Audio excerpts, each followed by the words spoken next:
Sir, আপনার towel. আরে sir, কি করতেছেন এগুলা?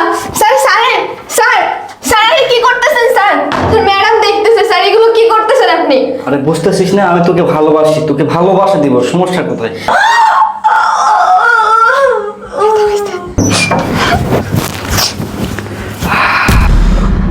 বাইরে প্রচন্ড গরম, খুব অস্বস্তি লাগতেছে। এক গ্লাস পানিতে তো। কাকে কি বলতেছি, আমি তো ভুলেই গেছিলাম তুই তো একটা আপদ, ঘাটের মরা। তোর মতো আপদ ঘাটের মরা সংসার থাকলে না কপালের শান্তি জোটে না, অশান্তি সবসময় লেগে থাকে। তোকে নিয়ে আর আমি পারি না। আমার ফ্রেন্ড সার্কেল, আমার অফিসের কলিগ, তারা তাদের বউকে নিয়ে বিভিন্ন জায়গায় ঘুরতে যায়, পার্টি করে, আর তোকে নিয়ে আমি আর বাইরে বের হতে পারি না। তুই আসলে আমার জন্য মস্ত বড় একটা আপদ। কি জন্য যে তোকে আমি বিয়ে করেছিলাম। এই বৃষ্টি, বৃষ্টি, জি স্যার। এক গ্লাস পানি নিয়ে আয় তো। আসতেছি স্যার।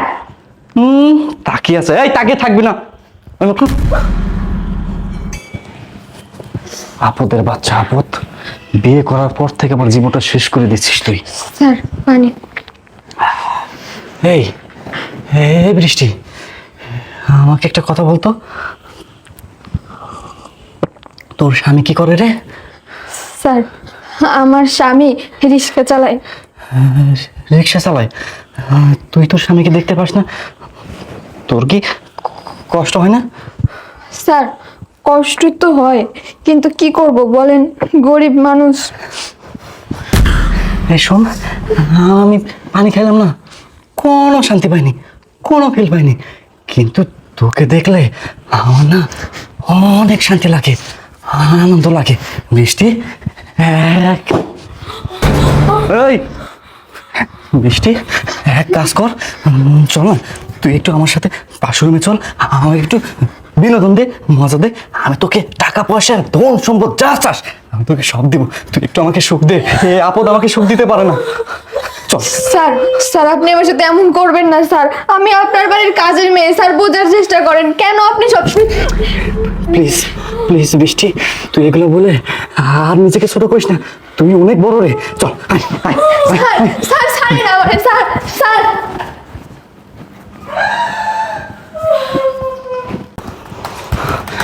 ভাইয়া, এটা আমি কি শুনলাম? এই কি শুনলি? তুই এত উত্তেজিত কেন? উত্তেজিত হব না, আমি শুনলাম আমাদের বাড়ি গাড়ি সয় সম্পত্তি কোম্পানির মালিকানা সবকিছু তুমি আমার স্ত্রীর নামে লিখে দিছো। ভাইয়া তুমি কিভাবে ভুলে গেলা? বাবা মারা যাওয়ার সময় সয় সম্পত্তি সবকিছু তোমার নামে লিখে দিয়ে গেছিল। সেই সাথে বাবা এটাও বলেছিল আমি যখন বড় হব সবকিছুর অংশ তুমি আমার নামে লিখে দিবা। তুমি আমার নামে লিখে না দিয়ে তুমি আমার স্ত্রীর নামে লিখে দিছো কেন? কিসের জন্য? এই চুপ কর, আরেকটা কথাও বলবি না। ন্যায় অন্যায়ের মানে বুঝে গেছিস তাই না? এই সবকিছু যখন জেনে গেছিস তখন আর আমার লুকোবার কিছু নাই। শোন, আমি তোর স্ত্রীর নামে সকল কিছু লিখে দিয়েছি। কেন লিখে দিয়েছি সেটা নিজের কাছে একটা বার প্রশ্ন করে দেখতো। কেন? হ্যাঁ কেন না? দিনের পর দিন তোর অসুস্থ স্ত্রীকে ঠকিয়েছিস, দিনের পর দিন সামান্য একটা কাজের মেয়ের দিকে কুনজর দিয়েছিস। এই তোর কি লজ্জা লাগে না? তোর কি লজ্জা লাগে না গ্রামের একটা সহজ সরল মেয়েকে বিয়ে করে তাকে দিনের পর দিন এভাবে ঠকাতে? এই শিক্ষা কি আমাদের বাবা মা আমাদেরকে দিয়েছে? আমার ভাবতে অবাক লাগতেছে তুই আমার ভাই, আমার লজ্জা লাগে তোকে পরিচয় দিতে। এই মেয়েটিকে যদি তোর ভালোই না লাগে তাহলে কেন তাকে ভালোবেসে বিয়ে করেছিলি? আজকে যদি এই মেয়েটির জায়গায় আমার বোন হতো না, তোর চাপকে দাঁত ফেলে দিতাম। ভাইয়া, আপনি আমার জন্য অনেক করেছেন, আপনি আমার জন্য আর ওর সাথে ঝগড়া করবেন না। আর আপনি একটু আগে কি বলতেছিলেন? আপনার সমস্ত সম্পত্তি আপনি আমার নামে লিখে দিয়েছেন। ভাইয়া, আমার কোনো কিছু লাগবে না, আমার কোনো সম্পত্তি লাগবে না।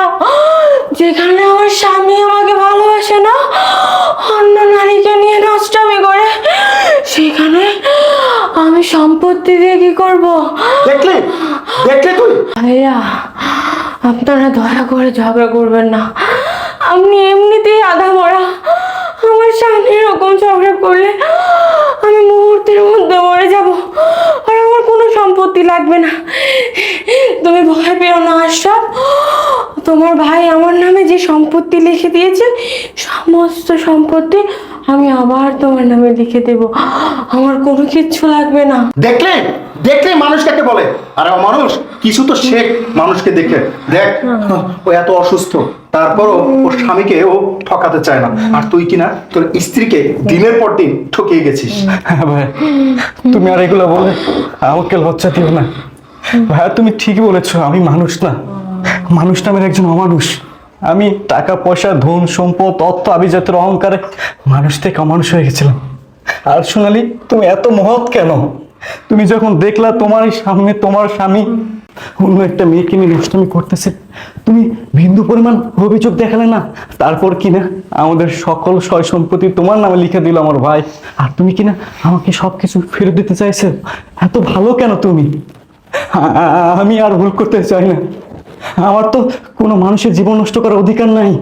আমি ভুলেই গিয়েছিলাম সোনালি, আমি তোমাকে ভালোবেসে বিয়ে করেছিলাম। আজকে যদি আমি তোমার সাথে খারাপ ব্যবহার করি, আজকে যদি তোমার জায়গায় আমার বোন হতো, আমার বোনের সাথে যদি এমনটা করতো, তাহলে কেমন লাগতো আমার? আমি আমার ভুল বুঝতে পেরেছি। আমি কথা দিচ্ছি, আজকের পর থেকে নিজেকে পরিবর্তন করব। সবাই যেন আমাকে দেখে গর্ব করে বলতে পারে, এটাই আশরাফ চৌধুরী। ভাইয়া আর সোনালি, তোমরা আমাকে ক্ষমা করে দাও, ক্ষমা করে দাও। তুমি খাওয়া যেও না, তুমি খাওয়া চাই না। আমার দেখতে খুব কষ্ট হয়। আমি তোমাকে অনেক ভালোবাসি। একটা কাজ কর, ও অসুস্থ, ওকে বিছানায় রেখে আস। হ্যাঁ ভাইয়া, তুমি অসুস্থ মানুষ কেন উঠে আসলো? চল চল।